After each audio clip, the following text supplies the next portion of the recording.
Hello there, Sev here from Motorhome Dealer Group, and welcome to this video guide on the PowerPart power supply unit like you see here in front of us. This video guide will just cover the common use of this power supply unit, so basically what it features and how you can use it. For any in-depth troubleshooting or anything like that that is beyond the scope of this video, please do consult your instruction manuals or seek the help of a technical professional. Otherwise, let's get started. So first of all, the power supply unit encompasses several things relating to your electrical system. This houses your 12 volt fuses for the 12 volt habitation system. It also includes circuit breakers and an RCD for your mains electrical system, and it also has your mains powered battery charger as well.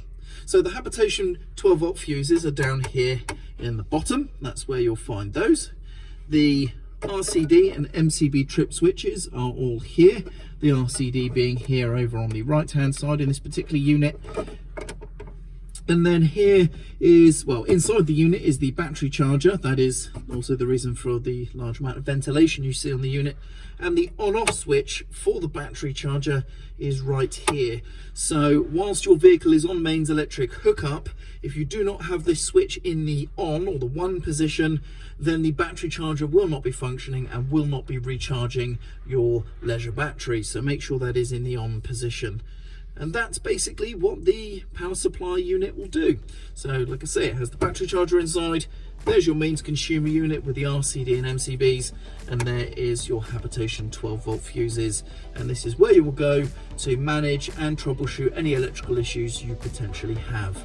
And that about wraps up the video guide for the PowerPart power supply unit. Hopefully you found this video useful. I'm Sev, and thank you very much for watching.